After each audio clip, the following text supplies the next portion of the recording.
On va parler un petit peu des Lakers.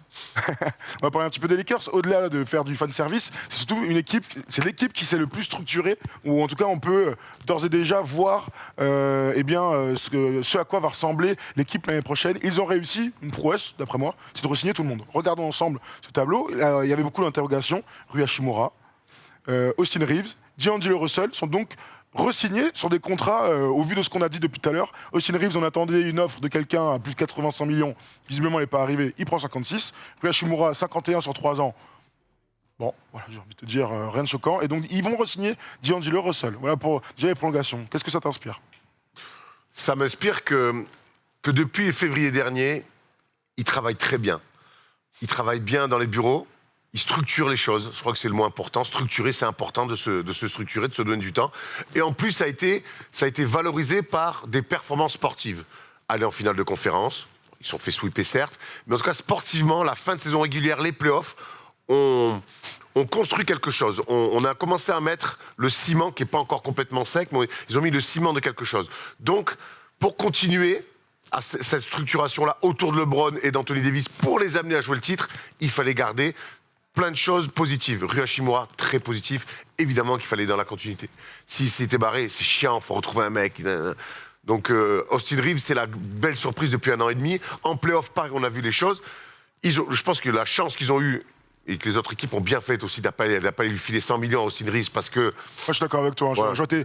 Si j'avais été une autre équipe, je ne serais pas allé à 80-90 100. Non. J'y serais pas allé. Donc, du coup, ils ont profité de ça. Mais après, on sait que les équipes, des fois, sont un peu... Tu veux juste qu'il y ait un GM qui le kiffe de ouf. En fait. Le fait. kiffe de Comme, fou. Donc, ça, hein. je pense que le fait que d'autres franchises ne soient pas arrivées avec un 90 millions pour Austin Reeves, mais ils en ont profité, ils ont filé 56. Lui, il les a acceptés. Gagnant-gagnant pour lui et pour les Lakers.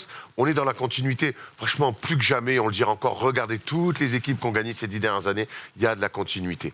Voilà, donc là, c'est important, autour de LeBron et d'Anthony Davis, d'aller dans la continuité. Ils re-signent D'Angelo Russell, ils étaient obligés. Il faut quand même faire quelque chose. Ils étaient pas obligés. Oui, enfin, mais... vrai, pour le coup, moi, ça, c'est le choix le plus... Allez, surprenant, c'est peut-être pas le mot. Mais au vu du tarot, ils sont vraiment mis d'accord l'un et l'autre en disant nous on veut que tu reviennes. Il a été très bon, il a été dramatique pendant les playoffs, mais il était très bon dans le comeback pour retourner en play-in dans la fin de saison régulière. Il a vraiment amené quelque chose, du talent déjà, de l'adresse et cette équipe en avait terriblement besoin et je crois qu'il a été récompensé de ça mais à un bon prix. On a eu des échos comme quoi il jouait que pour l'argent, qu'il n'était pas dans le bon état d'esprit. J'ai la sensation que vouloir rester aux Lakers, s'inscrire dans un projet sans aller chercher le pactole, c'est une mini preuve, allez, de maturité peut-être pas, mais en tout cas de bon sens. Si tu veux, moi je pense qu'il est content d'être à LA, c'est une resta, mais qu'il est là-bas. L'argent, voilà. Juan. Oui, mais il en prend de l'oseille, ça, il prend pas 3500 € par mois non plus. Attends, Jeremy Grant, il vient de prendre 160, il est à 37. Moi, je veux bien, hein, mais tu regardes toujours surtout en NBA, après, sur les autres. Je crois vraiment que sa cote, elle est catastrophique. Elle est descendue en flèche depuis son départ des Nets. Hein. Le truc avorté des Warriors Kata, là, c'est les quelques mois que ça a duré. Finalement, il est transféré contre Andrew Wiggins. Ouais, d'accord. C'est pas Kata, tu vois. Non, mais en fait, ils le font venir, ça marche pas. Aux Warriors, il va à Minnesota où il est censé incarner avec Karl Anthony Towns, ça marche pas. C'est surtout ça qui a pas marché. Les Warriors, tu sais que les Warriors, c'était vraiment un truc de business. Certes. Ils l'ont échangé contre KD parce qu'ils voulaient rien avoir en truc et ils savaient, ils avaient la suite dans les idées. Si 3 mois plus tard, tu vas chercher un ailier, c'est au contraire. Moi, je trouve que c'était très malin pour tout le monde. Oui, les Wolves, par contre, avec qui ça s'est très mal passé. En tout cas, je te dis, moi, il s'est installé quasiment nulle part depuis qu'il est parti des Nets. Alors, il y a eu aux Lakers, il s'installe, tant mieux pour lui. C'est un vrai talentueux, hein, on va pas non plus tirer comme ça à vue. Après, s'il a parfois des drôles d'attitudes, mais je pense que des mecs comme ça aussi, le fait qu'ils s'installent, qu'ils restent dans des équipes, mais ça marche à tous les niveaux, c'est aussi bien que lui se stabilise. Encore une fois, gagnant-gagnant. Clairement, et puis maintenant, il va avoir un backup que si jamais il déconne en fin de match, lui, tu vas pouvoir le faire jouer. Absolument. Attends, avant d'aller sur les signatures, tu sais, on a fait notre débat il y a quelques semaines quand les Lakers se sont fait sortir. On parlait de satisfaisante, convaincante et tout pour la saison, mais on se projetait surtout sur la suite. Et on peut dire, et tu l'as dit, que Rob Pelinka, en fait, depuis qu'il est arrivé aux Lakers, j'ai la sensation que c'est la première saison où il a pu bosser. Et qu'il n'y avait pas des forces sombres politiques autour de lui, je pense bien sûr à LeBron, et le choix de Westbrook, qui d'après moi n'était pas du tout un choix de GM, tu vois, c'était un choix de merde. De merde, mais de joueur, c'est une lubie de joueur. Voilà, de copain, voilà, de copinage, exactement.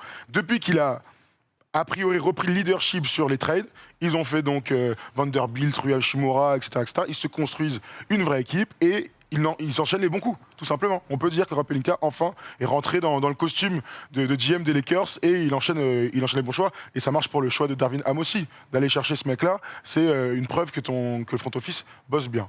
Le front office bosse bien parce qu'ils ont signé des mecs intéressants. Ça a été l'une des surprises puisque Gabe Vincent rejoint les Lakers, 33 millions de dollars, 11 millions la saison. On va regarder le tableau parce qu'il n'y a pas que lui qui arrive. Cam Reddish arrive. Ils ont été très très bons avec Lonnie Walker. Enfin, Lonnie Walker était bon autour de LeBron et Anthony Davis. Il y a 2 ans, c'est Malik Monk qui était bon dans ce rôle de d'ailier, scoreur athlétique. Cam Reddish a tout à y gagner aussi. Taurean Prince, un soldat. Et Jackson Hayes, donc le bondissant pivot des Pelicans qui s'est pas imposé à New Orleans, arrive pour amener de la taille et un peu de verticalité. C'est intéressant. Mais là, il n'y a que des mecs intéressants. Moi, je trouve que. Alors, il y a plein de mecs décevants dans ce qu'ils ont fait, dans les attentes qu'on pouvait avoir, mais sur les potentiels, je trouve tout ça très intéressant. Gabe Vincent, avec ce qu'il vient de vivre là et tout, bravo. Clair. Bravo. T'as un mec qui est allé en finale, qui a une paire de Burnas comme ça. Donc ça c'est parfait dans la volonté d'aller chercher le titre l'année prochaine, parce que pour moi, les Lakers l'année prochaine doivent être des favoris. T'as un mec qui sort d'un run comme ça en playoff, tu le signes, bravo. Cam Reddish, pour moi, c'est un vrai talent. Et on en revient sur ces jeunes joueurs-là qui ne sont pas installés. Les Cavs, New York, partout il est passé aux Cavs, Reddish. Hein. Ouais. Cavs, New York, Portland, c'est des mecs qui ont du talent, mais Atlanta, ils ont pas drafté par Atlanta. On lui a pas donné. Là, je suis pas sûr que ce soit pas donné. J'ai l'impression que lui a jamais. Ou peut-être. C'est vraiment de sa faute. Hein. Oui. Lui, le talent, la cote qu'il avait à Duke et tout. Bref, mais en tout cas, voilà, moi c'est un mec en qui j'ai envie de croire. J'ai un mec en qui j'ai envie de croire encore. Et tu l'as dit, il y a des prédécesseurs qui sont passés dans ce registre-là aux Lakers et ça marche très bien. Il y a que 23 ans. Ouais. Après, Taurean Prince, c'est les bons soldats. C'est les bons soldats. Gaillard, mais à 3 points. Voilà, c'est des mecs droits. Tu vois, l'année dernière, ils avaient Troy Brown Jr. dans ce rôle-là. Taurean Prince, c'est meilleur. C'est meilleur, sans exactement. aucun doute. Et Jackson Hayes, on est encore sur un jeune un peu décevant, qui on attend.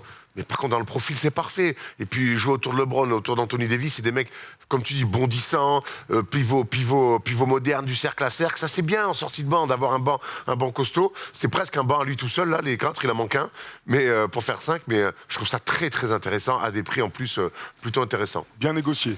Bien négocié. Les Lakers, on va regarder le roster ensemble parce qu'on va se poser des petites questions. Moi, quand Gabe Vincent est arrivé, pour moi, ça allait être le meilleur titulaire. D'Angelo Russell n'avait pas signé. Mais alors, il y a aussi Uchi Fino qui est drafté, qui est un meneur de jeu qui aura sûrement de l'avenir en NBA. Et j'imagine que lui, il se voyait être deuxième meneur derrière soit D'Angelo Russell, soit Gabe Vincent. Ah bon, à lui de se faire sa place. Mais quand Gabe Vincent signe, je me dis, il va être titulaire. Quand je vois D'Lo re-signer, je me dis, Vincent, il va peut-être avoir un peu la haine. Tu vois ce que je veux dire? Alors je sais que ça marche pas forcément comme ça, mais quand tu signes dans une équipe, parfois tu as des promesses. Et je me demande pourquoi est venu Gabe Vincent. Lui qui est titulaire d'une équipe qui va en finale, tu te retrouves potentiellement backup de D'Angelo Russell. Est-ce que tu penses que j'en fais trop là-dessus ou est-ce que c'est une possibilité? Pas que ça se passe mal, hein, bien sûr, mais qu'il y ait un peu de frustration, quoi. Alors oui, sur ce cas-là, peut-être. Peut-être. On sait qu'il a été titulaire, tu as raison, au Heat et que c'était Kyle Lowry qui sortait du banc. Maintenant, moi, ce que je vois aussi, c'est de la profondeur, quoi. Si je vais un peu plus loin dans la réflexion, je vois de la profondeur. Je vois aussi le cas Vanderbilt qui peut sortir du banc, mais que tu peux mettre titulaire selon les soirs, sur qui tu veux défendre, sur les missions défensives que tu veux envoyer. Donc oui, peut-être pour Gabe Vincent. Moi, je suis pas persuadé qu'il sera derrière D'Lo. Forcément, automatiquement dès le départ. Ouais, okay. J'espère en tout cas. Aujourd'hui, Gabe Vincent, avec ce qu'il a fait en playoff et tout, je pense qu'il peut arriver aussi en se disant, moi, je veux être titulaire, okay. Je vais te grailler. Et surtout quand on voit les playoffs de D'Lo, est-ce qu'après de faire de D'Lo un 6e homme, c'est le mettre dans les meilleures conditions? On sait que c'est un peu une resta. Clairement une resta. Et c'est non seulement une resta, et c'est quand même pour moi, c'est les profils qui c'est pas 6e homme. Non. C'est-à-dire qu'il a besoin de s'installer dans un match. Je connais ces mecs-là. Il y en a qui arrivent, ils ont. Nando, il va être 6e homme avec l'équipe de France. Dès qu'il rentre sur le terrain, il fait un truc bien. Mais lui, c'est pas exactement ça. Est-ce que tu les vois starter tous les deux, du coup? Ah bah non. Moi, je pense que là, le 5 qu'on a mis, c'est le bon 5. Je crois que Vanderbilt est important dans l'équilibre du 5 majeur. Ça, on l'a vu. Hein. Hachimura était tellement bon qu'on pourrait se poser la question. Et je pense que Austin Reeves, à partir du moment où il le re-signe, il était titulaire pendant toute la saison, pendant toute la fin de saison et sur les playoffs. Il n'y a aucun intérêt de changer le 5 majeur qui les a amenés en finale de conférence. D'accord. Donc moi, je crois qu'ils vont partir là-dessus. Et je pense que le truc des salaires, alors je dis ça l'année après où Kyle Lowry a 30 millions et backup d'un mec avec un contrat rookie, mais quand tu signes 17 millions, ton but c'est d'être titulaire si ton backup, Gabe Vincent, est à 11. Il y a quand même ce truc de hiérarchie des salaires en NBA. Donc je crois qu'ils partiront comme ça. L'autre question que je me pose, et c'est ce que je disais dans le First Day Show il y a quelques mois, c'est qu'ils ont prolongé D'Angelo Russell pas surpris s'il finit pas la saison avec les Lakers. Enfin, s'il est tradé en cours de saison. J'ai compris. J'ai vu qu'il pouvait pas jouer en playoff. Je suis sûr que c'est pas un joueur de playoff, même s'il aura peut-être de l'orgueil et tout.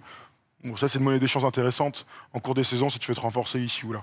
Voilà, pourquoi pas. Wait and see. Wait and see. Bon, en tout cas, les Lakers ont été plutôt bons, donc bravo à nos petits copains. Objectif retourner en finale de conf au moins. Et surtout, ah oui, les départs, si tu veux aussi, Dennis Schroeder, du coup, chaise musicale, lui, il part pour 26 millions de dollars à Toronto. Il perd un soldat, un vrai soldat de cette saison. Et Troy Brown Jr., on en parlait tout à l'heure, aux Wolves.